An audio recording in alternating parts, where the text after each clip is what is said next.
नमस्कार सभी को। लाउड स्पीकर से जुड़ी हुई ये डिबेट आज की नहीं है। बहुत लंबे समय से ये डिबेट चलती रही है। जैसे पहले भी आपने सोनू निगम का भी एक स्टेटमेंट सुना होगा, है ना। वो कहते हैं कि मैं ऐसे किसी की अजान सुन के नहीं उठना चाहता हूँ, ठीक है। तो इस तरीके की बहुत सी डिबेट्स पहले भी चलती आई हैं कि क्या धार्मिक जो इस तरीके की आस्था है, पूजा अर्चना है, उसके लिए लाउड स्पीकर्स का उपयोग सही है या नहीं। इसके पक्ष विपक्ष में बहुत से तर्क दिए जा सकते हैं, गढ़े जा सकते हैं। जिसकी अपनी आस्थाएं हैं उनका अलग तर्क है। आप इस बारे में क्या सोचते हैं, अपना पॉइंट ऑफ व्यू जरूर शेयर करें। अभी देखते हैं क्या मामला है।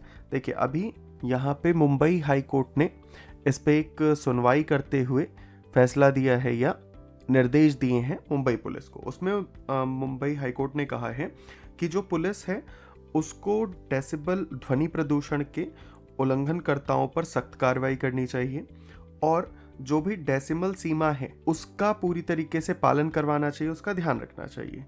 और उसने ये भी निर्देश दिए हैं कि अगर पुलिस ऐसा नहीं करती है तो फिर जो अधिकारी हैं उन्हें इसमें ध्यान देना चाहिए और इसे गंभीरता से लेना चाहिए। तो पहले जानते हैं कि याचिका क्या है जिस पे सुनवाई करते हुए हाई कोर्ट ने ऐसा कहा है। तो देखिए, याचिका का आधार क्या है। जागो Nehru Nagar resident welfare association है, इसने ये याचिका दायर की थी।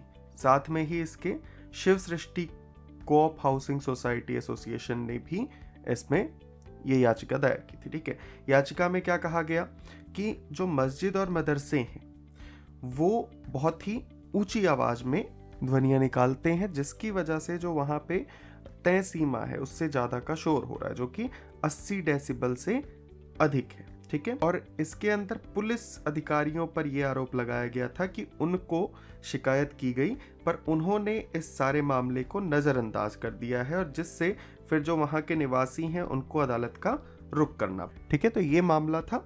अब इसमें प्रमुख बिंदु क्या है, कोर्ट ने क्या कहा है। देखिए, कोर्ट का सीधा कहना है जो लाउड स्पीकर हैं और ध्वनि उत्सर्जक उपकरण हैं ये धर्म का अनिवार्य हिस्सा नहीं है। न्यायालय ने स्पष्ट किया है कि लाउड स्पीकर हो चाहे सार्वजनिक जो संबोधन प्रणाली हो, पीएएस हो, या अन्य इस तरीके के कोई भी ध्वनि उत्सर्जक उपकरण है, ये किसी भी धर्म का अनिवार्य अंग नहीं है। आप ये नहीं कह सकते हो कि हमारे धर्म के अंदर इनका उल्लेख है और इस वजह से हम इसका इस्तेमाल करेंगे, क्योंकि कई बार अनुच्छेद जो 25 है उसका हवाला दिया जाता है और धर्म की स्वतंत्रता के नाम पे इस तरीके की चीज़ों को सही ठहराया जाता है।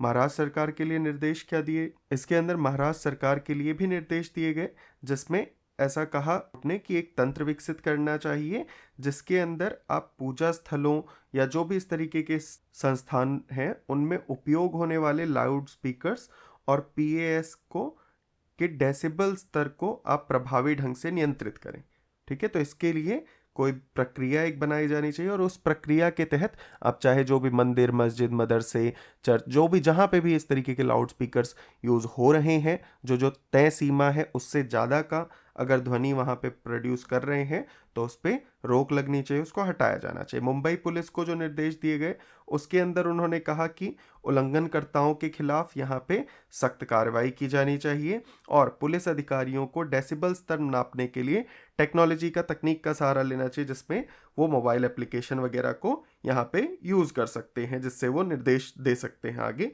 और अगर कोई इस चीज़ को नहीं मानता है, कानून का उल्लंघन करता है, तो उन उपकरणों को पहले तो जब्त किया जाना चाहिए और फिर अगर दोबारा से ऐसी चीज़ें रिपीट होती हैं तो उस केस में जो भी संस्थान है उसका लाइसेंस भी रद्द किया जाना चाहिए। ध्वनि प्रदूषण के नियमों को यहाँ पे जानना आवश्यक हो जाता है। देखिए, अगर आप रिहायशी इलाके में हैं और दिन का समय है तो दिन के समय में जो डेसिबल सीमा है वो अधिकतम 55 है।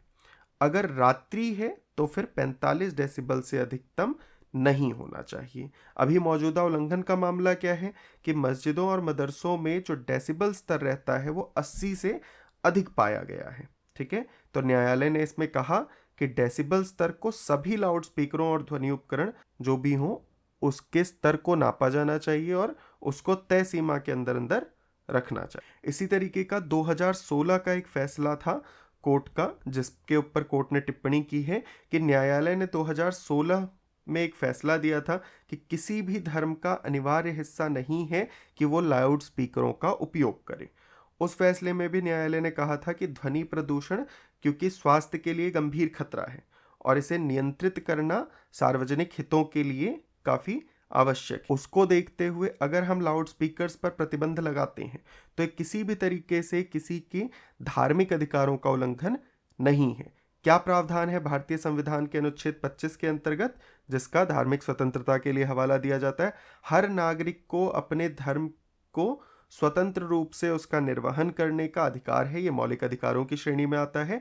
अनुच्छेद 25(1) कहता है कि प्रत्येक व्यक्ति को अंतःकरण की स्वतंत्रता है और वो धर्म को मानने, आचरण करने और उसका प्रचार करने के लिए समान अधिकार रखता है।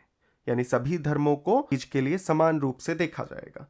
किसी भी धर्म की क्रिया या प्रथा को सार्वजनिक स्वास्थ्य, नैतिकता या स्वास्थ्य को बाधित करने की अनुमति नहीं है, जैसा कि इस चीज में हो रहा है, जहां पे यदि आप लाउड स्पीकर्स का और सार्वजनिक संबोधन प्रणालियों का उपयोग करते हैं तो सार्वजनिक व्यवस्था को आप यहाँ पे खतरा पहुंचा रहे हैं, स्वास्थ्य इससे खराब हो रहा है और जो नैतिकता है उसको भी आप बाधित कर रहे हैं। तो इस 25 के तहत इसको संरक्षित नहीं किया जा सकता। आप इस बारे में क्या सोचते हैं? अपनी राय कमेंट बॉक्स में जरूर लिखें। वीडियो को लाइक करना ना भूलें। चैनल पे नए हैं सब्सक्राइब कर लें। मिलते हैं आपसे इसी तरीके की अन्य वीडियोस में। तब तक के लिए अपना और अपनों का बहुत सारा ध्यान रखिए।